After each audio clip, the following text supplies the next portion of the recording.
So here we are with the first review of one of my OOAK dolls.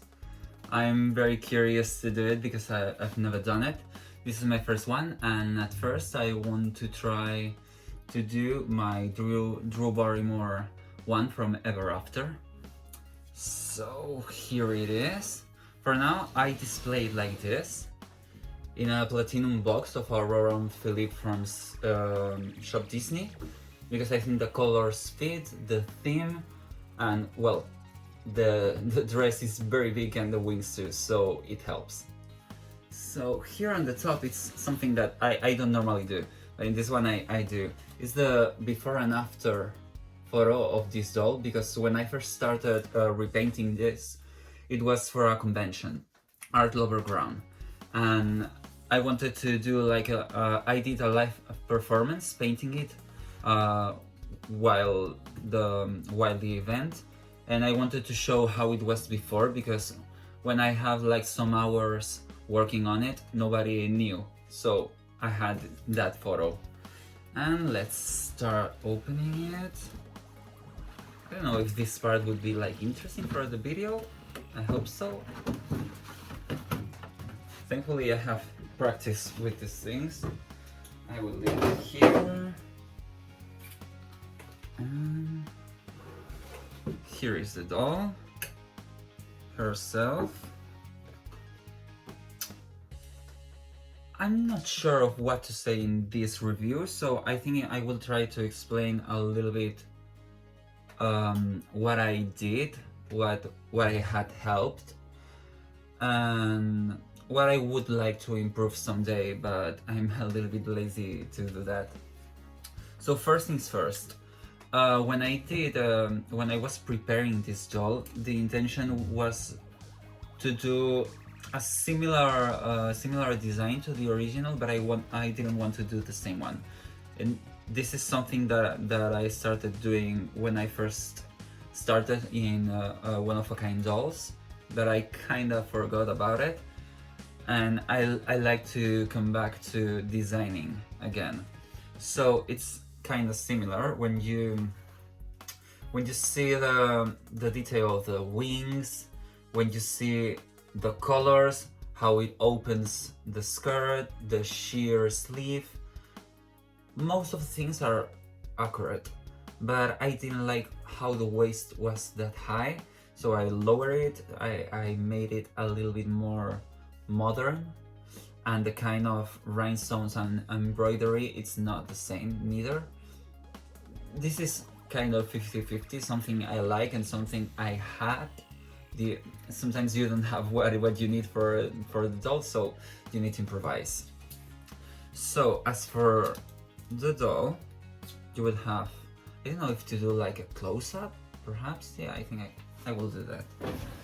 So here you are, and as for the close-ups, well, you can see the bodice a bit closer, the face, the wing, the arm, and how it goes to the bottom,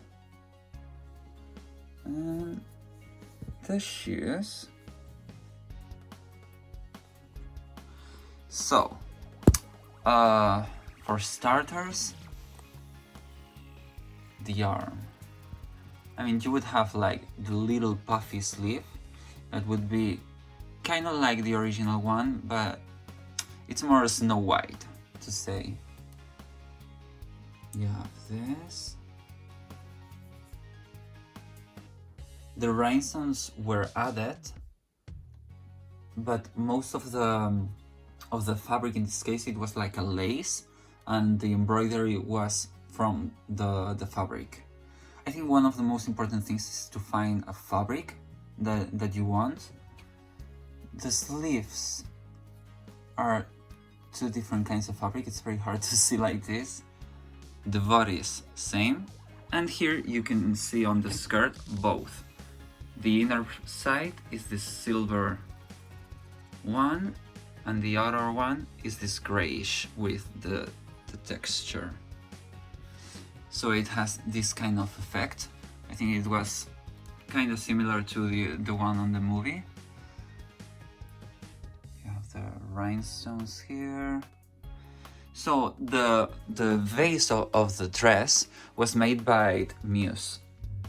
Muse, I always tag her when she helped me with some dresses on Instagram, so you can check her work too. So when I see a dress that I think that it's harder for me and I think that my technique will not be there, I try to ask for help, because I think it's good to know when you have some limits. And for me, in my head, this was one of my limits.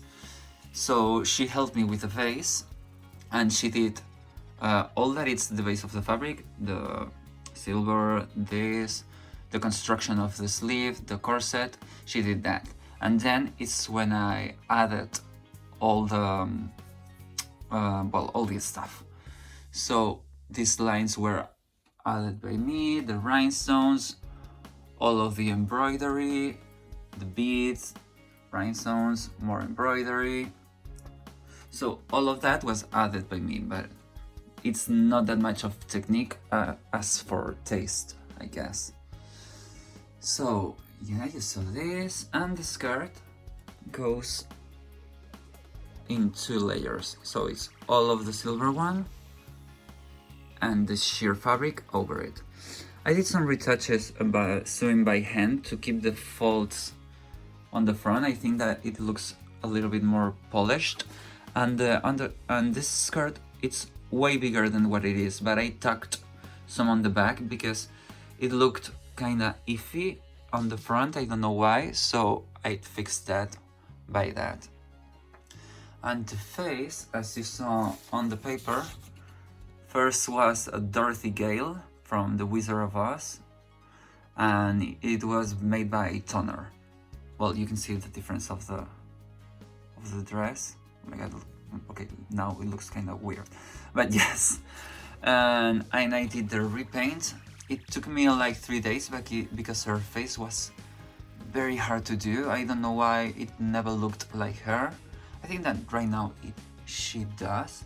I don't think that she's perfect, but still, I love the wings on the face with the rhinestones. You can see with the light, it changes.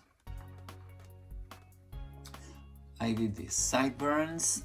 Normally it's a technique that I do, the sideburns thing, when the mold doesn't help that much. And if it's too wide, I do some shading, but sometimes shading is not enough, or sometimes it looks dirty.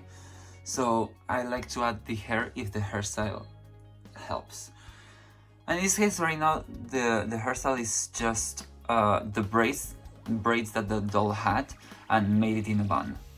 It's not that polished, but I didn't want to cut the hair until I knew exactly what I wanted for the hair. So right now it looks like this, and it has the effect on the top that I want and the sides. So I think that was enough. So until here, the review. I mean, I don't have a lot to say or to show. I'm not exactly sure what really would you like to see. You can you can ask me by Instagram, Dream Dolls, same as here. I think I'm a little bit more active there, so I can try to do whatever you think is best. And for now, that's it. I hope you liked it, and if you want to see any doll, maybe around here, that I did or I bought, I would be more than happy to show you.